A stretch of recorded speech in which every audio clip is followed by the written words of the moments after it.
This is Venapalli Ramurthy, currently pursuing BTech second year from Chemical and Biochemical Engineering Department and from IT Patna. This is about me, you can see on the screen.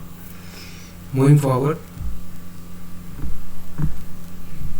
why join ETDCS?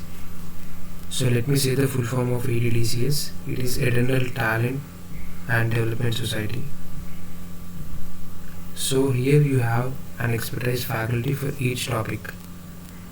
So you all come across coaching institutes or schools where a single teacher dealing entire subject, all the chapters. So a person being a jack of all trades doesn't work for JEE and NEET because it becomes too much tedious, and mostly or any faculty even in the quota, they are not much well versed in the entire subject.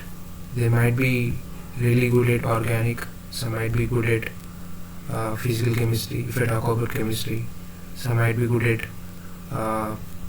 inorganic chemistry, but it is not necessary that the faculty is good at all the areas of a subject. So that is a perk of being a part of ETDCS. You have the faculty dealing each and every area, and in ETDCS there is a good student to faculty ratio. There are 50 plus students teaching here, that too from a reputed colleges. So you have a good student to faculty ratio, and faculties are assigned as a mentors to a batch, if not a single faculty for 2 to 3 students. So in terms of age, if I talk about, we are not much older than you, merely we might have 3 to 4 years gap difference. So you can treat us like a brother or a sister more than a teacher, because it gives a lot of scope for you to come out of that fear and being open to us. So you can treat us like a brother or a sister, and 24/7 doubt clarification. Here we deal, as I mentioned before, we deal with our own expertise topics. So nevertheless, if you have any doubt, we are available 24/7 to clarify your doubt. Next, I mentioned it before. The question papers provided here are highly analyzed and based on past year's pattern. If I talk about JEE, the questions these days nowadays are relatively easier than those of questions prepared by CBSE. It is evident, everyone knows it. So even an average student will be able to solve more than 65% of the questions of NTA. That is, the previously CBSE used to be the conducting body. Now it is NTA, National Testing Agency, and probably the coming 4 to 5 years the same body would continue. So we here pick the questions, and for JEE mains we don't ask you to solve very high level questions, or we don't give beyond what is supposed to be asked in the exam and what is not supposed to be asked in the exam. So we give the same level of questions that is being asked in exam every year. So we pick those specific questions and ask you to solve in the class, and if not, we'll be clearing at the end of the class. Mostly it will be past year's pattern, and we'll also modify it accordingly. And moving forward, this is a kind of sarcastic flow that I have prepared. So I'll be dealing with chemistry subject, where C means controversy. With controversy you'll get confusion, and C obviously for chemistry. So in the entire journey of chemistry you'll find all these sort of things sometimes. So there are controversies with the reactions, controversies with the numbering of metals, numbering of elements. So with that you'll get the confusion. So follows on. So this is my strategy of teaching.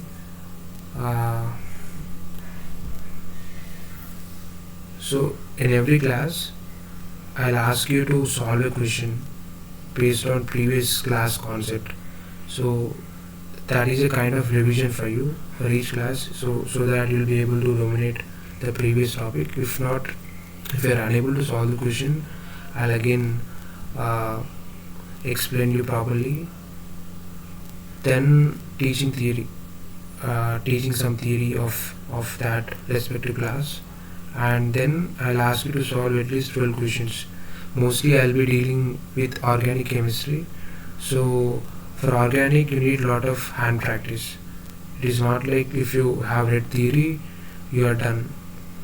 Even if you are really good at theory, it doesn't work that way, because the questions are problem based, the questions are mechanisms based, and the questions very rarely are asked on memory based in organic chemistry in JEE advanced level. Mains level, you can expect the questions directly from NCRTs, but for advanced level you have to practice a lot. So in every class mostly I'll be teaching you 2 or 3 Neyman reactions and different variations of those Neyman reactions and mixed up Neyman reactions. So I'll ask you to solve at least 12 questions. That is a minimum thing, and on that class. And if it is not happening, I'll explain you those questions by the end of the class. And the 12 questions will not be in a single go. Randomly, simultaneously, I'll ask you to solve a question, and if it is not happening, so I'll explain there itself. Then I'll move forward to the next question.